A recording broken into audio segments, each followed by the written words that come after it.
Hi, folks. Welcome to another episode of Film Study. This is Ken McCusick. We're having a new show we're starting this week called One Last Thing. I'm joined each week by Slava Cooperstein. Slava, how you doing? I'm doing fine, Ken. How are you? I can't complain. To talk about one topic that is lingering in the Ravens sphere. And this week, we've got, unfortunately, a timely topic. What do the Ravens do about their cornerback situation with the loss of Marlon Humphrey?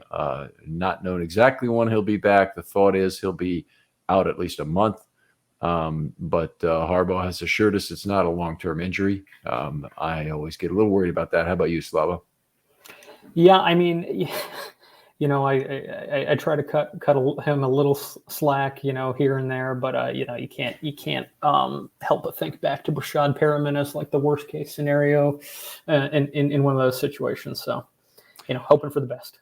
Yeah. So Harbaugh was the first to address it from the Ravens, and that is the way. By the way, Harbaugh doesn't want anybody else talking about injuries. Tucker even had a little funny joke when he was at the podium about that recently. He said, "You're not asking me to comment on injury instead of Coach Harbaugh, are you?" And anyway, the Harbaugh obviously is trying to protect the Ravens in terms of how other teams game plan for them. They don't want information going out to the last possible minute. They've been good, generally speaking, about protecting injury information. I think I'm very positive on it as a fan. It could be frustrating as a reporter sometimes trying to get that information, but I do understand what the game is here that they're trying to play. And I also understand that John Harbaugh is going to tell us a lot of things, and there's a lot of reason for them not to be true occasionally. Yeah, there's no need to give the opposing team an edge, however slight. So I think that's all there is to say about that. Right. So anyway, the Ravens now without Humphrey, the injuries down the roster are deeper than that. Rock Ya-Sin still out. Demarion Williams has a fairly serious problem. Don't know when he's going to be back during the season, if at all. Jalen Armour-Davis did come back to practice today. But Arthur Maulet has been out for a while, and he still is. He was a guy the Ravens had hoped, and that leaves them with a fairly short list of guys on the roster right now. So I'm going to just talk through these guys, and maybe we can talk about, of our current players, kind of how would you rank these guys? But they have now Jalen Armour-Davis back at practice again today. Caillou Kelly, who was just drafted in the 5th round. Tay Hayes, who they picked up off waivers just a few days ago. I've seen him only play a few snaps so far. Brandon Stevens, a guy we certainly want to talk a little bit about. Kayvon Seymour, who started the game this last week and played 3 quarters at outside corner. They have Ardarius Washington, who appears now to is getting all the snaps with the number 1 defense in the slot right now. Don't know if that'll stick when people come back, but it certainly appears like it might. Jeremy Lucien, who they moved to safety. So I think he's probably out of the cornerback discussion at this point, but who knows? They have Jordan Swan, who had some difficulty in that first preseason game. We can talk about him. Corey Mayfield, who had a couple interceptions in Lamar Jackson's and the rest of the quarterback's 9 interception game. Daryl Worley, who has played only safety, but certainly has played cornerback in his career primarily. That is it. DeAndre Houston Carson also just joined the team. He's really been used at safety in this first few days at camp. I think that's where he stays. But anyway, a not terribly encouraging group of players from which the Ravens need to find 3 cornerbacks. Yeah, I mean, for me, it seems like the logical top 3 options at corner are Seymour, Stevens, and probably, honestly, Worley, just because he has that experience, even though he's been playing safety. And he acquitted himself quite nicely in the preseason game, but it really seems like those 3 would be the top available options. They have experience, they have live fire, and each of them has done things that you would expect that they could log some sort of sort of competent, average NFL play, which was, I think, what we're looking for at this point. Yeah, I'd include Washington in that group. I think he's the guy in the slot they have who's a little bit ahead. And then after that, you're really rolling the dice on anybody else. I think that you're down there. But a player who's been brought up is, of course, Kyle Hamilton. Do you, in the team's hour of greatest need, move him back from safety, where you're trying to establish him as one of the superstars in the league, back to slot corner where he performed so well last year? Yeah, my initial instinct is that you absolutely make that move because I think it does a couple of things, right? Number one, the slot corner then is covered, right, and that's important. But also, you want to put as many people who are not variables, on the backfield as you can. Communication is going to be paramount. People who, all of a sudden Marlon's not going to be there communicating with the safeties, right? So you need as much communication and experience and just talent level that you can get on there. So whether, that might mean, Hamilton's the slot, that might mean playing more dime, that might mean, there are a lot of different things that you're going to do to sort of try to mitigate this loss. They have to make other sacrifices in order to play dime. So it's not impossible that they could go to a 32 dime, say, but I don't think they're taking two inside linebackers off the field. I think they're committed nickel. So what it means is that, they could play. They did actually play some 32 dime in 2021 for the first time in 20 years. Since 2001, literally, they really hadn't used it at all. It's not impossible. So, we could look at it and say, yeah, maybe, but I think it's more likely that they want to limit the total number of defensive backs they have on the field anyway, that it's Hamilton to the slot, that you do have depth at safety now, which looks better than it did before. You have Geno Stone, who's back practicing now. You have Arthur Maulet, you have Daryl Worley, who would be, I think, a reasonable choice to play strong safety at this point. He certainly looked very well positioned in the fourth quarter of that preseason game. In fact, so well that he was way above the other players on the field, and just knew where to be. Coverage was outstanding. Made plays on the sack. Was there to clean up. Just a very positive day from Worley. Do you have any question about who's first in the replacement of Hamilton role if you decide you want to go that way at strong safety? I mean, personally, if I had my druthers, I'd put Geno Stone there. I think he's got the upside. He's got the range. He's a smart player. He's just done it longer and better than Worley has, in my opinion. And Worley, again, has that ability to play outside corner. I think he's absolutely going to be needed in that rotation at some point. Yeah. Well, I agree. And I think that really makes more sense. And you just don't have a lot of guys with fantastic length and any kind of pedigree. And, Worley, having had 55 starts at corner, or 55 starts in total in the NFL, is a guy with some significant experience who played well as recently as Week 18 of last year against Cincinnati. So it's not like that's ancient experience, and he certainly played well in that first preseason game. So then I think it comes down to, if you're going to go ahead and go with Stevens and Kayvon Seymour on the outside, if those are your guys to start with, and Worley is, say, your number 3, you still got to know what your pecking order is after them, and you got to know who the guys you keep for special teams after that. So Caillou Kelly, Jalen Armour-Davis, are either of those guys possibilities for, if we're going to be without Humphrey, we may as well see what we've got with these guys? Well, we need to see what we've got with these guys before we see what we've got with those guys, right? So, Caillou Kelly did exactly what he was supposed to do with the time that he was given. You're hoping that in these next 2 preseason games and in these joint practices that he's getting more extended looks. Jalen Armour-Davis, last year's efforts were not, or I should say results, not efforts, were not very promising, but that was his, rookie year. So, but he hasn't been available. He hasn't been healthy. So we don't know with him. So we need to make sure, if I'm the Ravens, to get eyes on everybody. Yeah, that's a good point. With Armour Davis, the guy is still incredibly inexperienced at the position, and part of it has just been his inavailability at the pro level. Inavailability. Yeah, at the pro level, he missed all of last preseason. He's missed the first preseason game this year.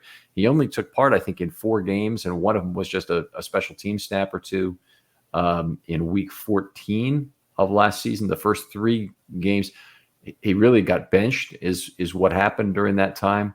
And I know there have been some people reporting that he's playing well in camp. Not when I've been there. I mean, I'm seeing a guy who still cannot find the football in the air, who's really had a pretty poor camp. And I don't think he's helped his stock at all. And even when it comes down to who is ahead, JAD or Kelly, I'm not sure at this point who I make my bet on. Kelly is a guy that the Ravens obviously like. He's played corner recently. He played it for quite a while at Stanford. As much as his statistics at Stanford were not good, and that's something I've bashed him for on this show a lot, the Ravens obviously see something they like there. And he did get a chance towards the end of the preseason game. That's nice. Maybe he can be a guy that the Ravens turn to, and he is a better player than he appeared to be at Stanford. Yeah, let's hope so. I mean, I thought the secondary performed pretty admirably. I mean, I know that some folks sort of reacted negatively on Twitter, but I came away feeling encouraged from that performance by the secondary more than I thought I would be going in, just knowing who those guys are, right? Everything's in context, right? If that was Marlon Humphrey out there with those results, then okay, maybe you're not thrilled, but yeah, I thought so too. I thought it was a good game. I thought Brandon Stevens in particular played well. He was one of the guys I looked at as having a good game. I thought Kayvon Seymour was okay. And I thought Kelly in relief was pretty good. I thought Lucien in relief was pretty good. I don't think Lucien is a guy you put on the outside. Looking back at what he did, 4.7 40 is the reason a lot of teams were scared off. At safety, you can make up for that with instincts. And in fact, Hamilton is a 4.7 guy. And that's what had him drop probably a little bit in terms of his draft order. So it'd be nice to see that, but I just don't see him at corner for this team. The Worley situation is a little different. Now he is an older player, and he basically got ruled into being a safety at the time of the draft because of a 4.64 40. I can't believe he's that fast anymore. I mean, right. It'd be very hard to buy that he would be quite that quick anymore.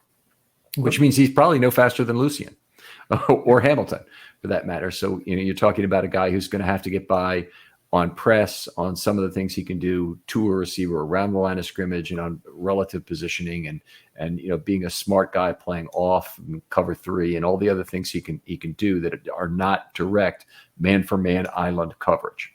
Yeah. And if I had to guess, I think the Ravens are going to be looking at experience and communication as the biggest sort of things that they're going to be looking for. They're looking at hopefully a temporary situation where they just don't want anybody out there who's completely lost.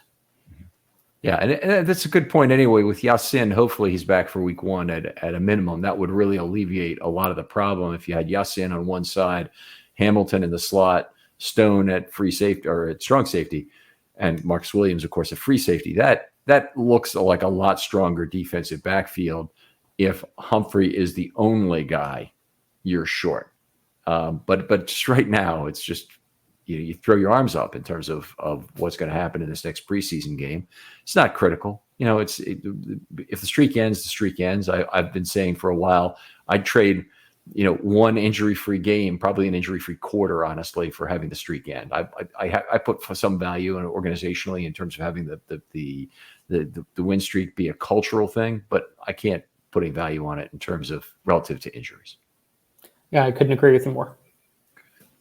So McDonald made some comments today about Hamilton moving back to the slot. Yeah, he said that he said that Hamilton could be moved around, and I can't imagine that means anything other than being moved to the slot. Makes a lot of sense. I mean, I think it's, I don't think it's a big deal for him to bring that up, because it's naturally one of the, one things that you can think of that are going to help get a lot more talent onto the back end. This is one of the deepest safety rooms in the NFL, and I think that getting Geno Stone and Marcus Williams and Hamilton on the same field at the same time, I think that's going to help quite a bit, and I think that it'll just more playmakers in the back end is always a good thing. Is that a move? I mean, first of all, I don't think Hamilton should play any snaps in the preseason, so to speak. So maybe I'm answering my own question here. But is that something you really need to do or think about or even say that it's going to happen before the opener? Because Ardarius Washington's in there playing slot, played pretty well in this first game. You can have him out there again, see how he does. Arthur Mollett might come back. Is he a guy maybe who could take that? That's certainly what the Ravens signed him for. I think the chance, honestly, that he makes a team is kind of low right now, given the fact that he hasn't been at camp for a long time. But what kind of timing do you have to put on assigning a slot corner for this team? I think the Ravens should really preoccupy themselves with seeing what they have at all of those positions with those guys who are not your superstars. I am firmly of the belief, in pretty much everything, that people don't tend to rise to the occasion; they tend to fall to their level of preparation. Mm-hmm. It's something I think about a lot, and I think that that you need to prepare these guys with live fire who need the preparation. Hamilton does not strike me as somebody who needs the preparation. He got plenty of live fire last year. He's doing what he needs to do at practice. So outside the organization, who do they look for? Now, Ronald Darby has been a guy that's supposedly coming in for a visit. It might be today, it might be tomorrow, but they're hosting him. I think that one of the things I've heard Harbaugh say at the podium is that the guys who are out there have to be ready to play. They have to be in shape. So while they're still looking at people on the street, they're trying to determine who's really ready to play. There's a fair number of people who say they want to play another year in the NFL, and they just haven't stuck with the program to be in shape to play. Well, they've been talking about Ronald Darby. They've also been talking about Anthony Brown, who I believe was with the Cowboys most recently. They're apparently visiting with both of them. So they're looking at people who should be in NFL shape, who were playing as recently as last season. I think from what I've seen, EDC's style is he really doesn't want to be making decisions out of desperation. I think that if EDC were to go out there and trade a premium pick for a premium guy, and we heard about it, then that should signal to you that the injury to Marlon Humphrey is much more serious than what's being let on, which we don't have any information to that effect. But I think he's going to look for, he's going to look at the top of the free agent class, and then maybe 6th, 7th round pick trade type of guys. Right, I would agree. I think it would be a big mistake to go out. The Ravens don't have either the draft capital or the cap space to really take on a big player. To go out and you hear trading for Jair Alexander as one thing that's been mentioned. That is a pipe dream, folks. It shouldn't happen. Not that it won't happen, but it shouldn't happen. The Ravens should not give up what it would take to get an Alexander, and they shouldn't be okay taking on that cap cost. And by the way, I don't want to beat this like the dead horse that it should be, but this keeps coming back up. You can't put all your eggs in one basket, and we're just learning another reason why, with the Humphrey injury, why it is a dumb freaking idea to gamble it all in one season, because there is too much random noise in other things that happen to do that. Have a great organization that's consistent. Then you get some random noise, both positive and negative. Most random noise is negative. You're getting bad injury news in the NFL that drags your team down. But occasionally you get a developmental surprise who gives you a big positive unexpectedly, and you ride that little bit of a wave. But the best thing you can do is just field a great team year after year and not sabotage yourselves by trading away the future to try and succeed in a year that now there may be real trouble. And the Ravens did a good job. I think have done a good job in general, not doing too much of that case. I was a little bit down, honestly, on the Roquan Smith trade last year. That was a trade if Lamar had not yet been hurt when it was made. So it was a good trade from that perspective. But one thing they did with it is they assumed the Bears assumed some of the cap cost of Roquan, and the Ravens trade additional draft capital to do it. Well, I generally speaking don't like that unless you're getting terrific value for that. After the trade, of course, Roquan got hurt, and I was asking people, would you rather reverse the Roquan trade? To me, it was obvious. You can, if you want Roquan during the offseason, you can go get him. But then they ended up signing him during the season, and it ended up looking like a better move in part because of that. But a second and a fifth for Roquan was a lot of pocket change to give up. Those are not party favors. That is a significant component of future draft capital for the Ravens. And so you got to look at that and really be careful. And the notion that the Ravens would trade a first round pick, that should sound like blasphemy right now, coming out of from anyone to pick up a corner, to address the corner position in some way, let alone to completely fix it. Yeah, I think the most likely way that we would come across a premium player at the position would be if it was towards the trade deadline and there's a team that isn't going anywhere, they're going to go towards a rebuild, and they might be selling low. There's a possibility there that's a little bit more akin towards. That's not exactly the circumstances towards the Marcus Peters trade, but the Rams knew that they were getting Jalen Ramsey, right? So there was just a circumstance that sort of like made sense for them and made sense for us. But I don't think at this point we're getting anything other than sort of like we're, hoping for, league average play. But, the first couple weeks of the season, it's a mixed bag, right? You've got two rookie quarterbacks, so that's very helpful, right? But then you've also got the Bengals. So they're going to need to, come in there with a plan. McDonald's going to have to give those guys help over the top. And he's schemed very well against the Bengals so far. But he's really going to have to go into his bag of tricks for that one. That's week 2, unfortunately, for us. Yeah, it's terrible timing for the Ravens. Fortunately, they do have plenty of unfortunately road games against the division and down the stretch, but it's just awful timing to have the Bengals early in the season like that. How much do we find out about who McDonald is? Because major elements of flexibility have been taken away from him. Don't know if Bowser will be back for the start of the season. That obviously endangers the pass rush. Obviously, all of this turmoil at cornerback, a fairly significant situation.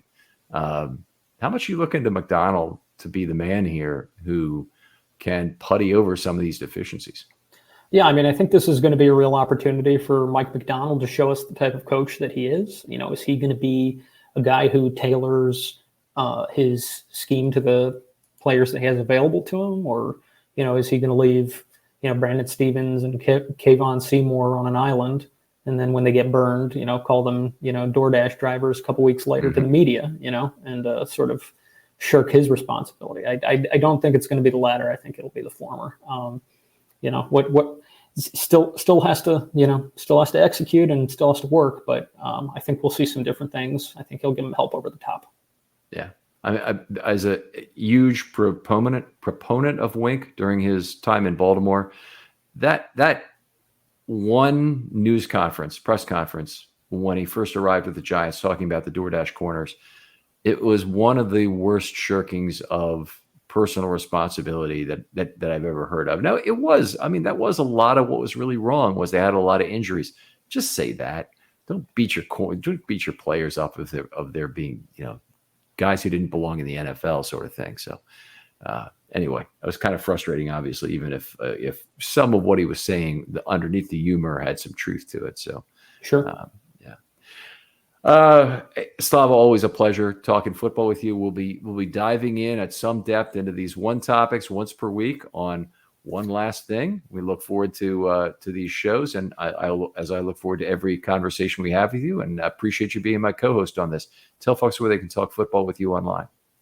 Yeah, I'm at Slava Cooperstein. That's Slava with an S in front of it. KUPERSTEIN. I'm on Twitter. At me, or I guess X.